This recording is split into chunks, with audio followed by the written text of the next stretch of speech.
ఫోటోలు తీసి వేరే సమస్య కూడా పంచాయతీ జరిగింది, పోలీసుల సమక్షంలోనే జరిగింది. సివిల్ మ్యాటర్ సిటీకి సంబంధించింది.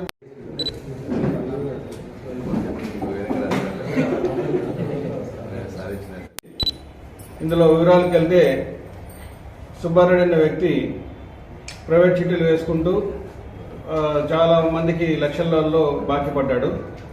ఆ డబ్బులన్నీ కూడా అతని మిస్యూజ్ చేసుకొని కట్టలేకపోయాడు. ఈ క్రమంలో అతని దగ్గర ఒక ఆటో నగర్ ఒక ఇల్లు ఉంది. ఆ ఇల్లు అమ్మి అందరికీ కడతానని చెప్పేసి అందరికీ చెప్తా వస్తాడు. ఈ క్రమంలో దీంట్లో సురేష్ అనే వ్యక్తి చనిపోయిన మర్డర్ జరిగిన చనిపోయిన వ్యక్తి సురేష్, ఇతను కూడా దాదాపు 11 లక్షలు సుబ్బారెడ్డి ఇవ్వాల్సి ఉన్నది.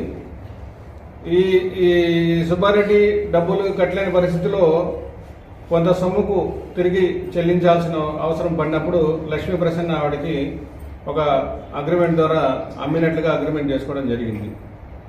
తర్వాత లక్ష్మీ ప్రసన్న సురేష్కి ఆ ఇల్లు అమ్మడం జరిగింది. సురేష్ సుబ్బారెడ్డి యొక్క ఇల్లుని ఈ మధ్యకాలంలో ఆక్రమించుకోవడం జరిగింది. అయితే రేటు ఎక్కువ పోతుంది, రేటు ఎక్కువ పోయిన దానివల్ల నేను అమ్మేసి అప్పులు కట్టుకుంటానని చెప్పేసి సుబ్బారెడ్డి ఎన్నోసార్లు విజయరెడ్డితో కలిసి సురేష్ ఇంటి దగ్గరికి వెళ్ళి అతన్ని బెదిరియడము, నా ఇల్లు నాకు ఇవ్వు, నేను అమ్మేసి అందరికీ డబ్బులు కట్టుకుంటానని చెప్పి అడగడం చెప్పడం జరుగుతూ ఉంది. అయితే సురేష్ నేను కొనుక్కున్నాను కాబట్టి నీకెందుకు ఇస్తాను అని చెప్పి ఎదురు తిరిగేసరికి ఇతని సుబ్బారెడ్డి విజయరెడ్డి ఇద్దరు కలిసి మాట్లాడుకొని ఇతన్ని ఏ విధంగా నన్ను చంపాలనే ఉద్దేశంతో ఒక నిన్నటి దినం ఉదయం సుమారు 11 గంటలప్పుడు మళ్ళీ సురేష్ వాళ్ళ ఇంటి దగ్గరికి వెళ్ళారు. సురేష్ వాళ్ళ ఇంటి దగ్గర లేడీస్ ఉంటే లేడీస్తో గొడవ పడ్డారు. తర్వాత సురేష్తో కూడా గొడవ పడ్డారు. ఈ గొడవలో ముందుగా వీళ్ళు వేసుకున్న పథకం ప్రకారం విచక్షణారహితంగా సురేష్ మీద దాడి చేసి కొట్టడం జరిగింది. సురేష్కు కలిగిన గాయాల వల్ల చెస్ట్లో, తర్వాత బాడీ మీద కలిగిన గాయాల వల్ల సురేష్ చనిపోవడం జరిగింది.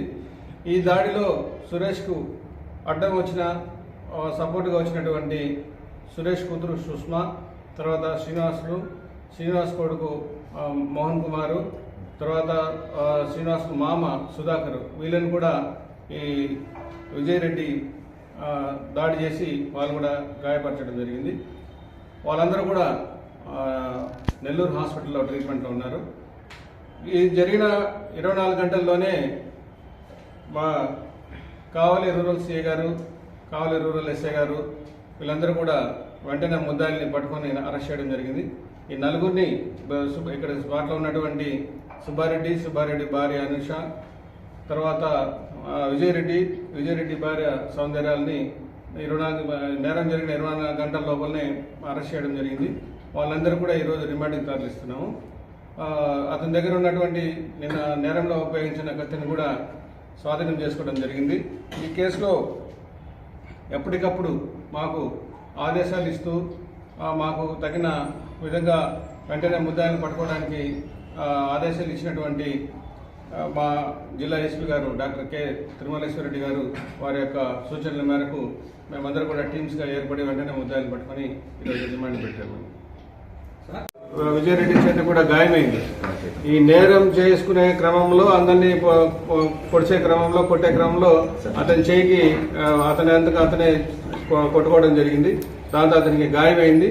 అతను అరెస్ట్ చేసినప్పుడు హాస్పిటల్కి పంపాలి కాబట్టి హాస్పిటల్కి రికార్డెడ్గా పంపించాము. అతను రికార్డెడ్గా హాస్పిటల్కి పంపించి చికిత్స అనంతరం అతన్ని డాక్టర్ సర్టిఫికేట్ తీసుకుని కోర్టులో ప్రొడ్యూస్ చేస్తాం.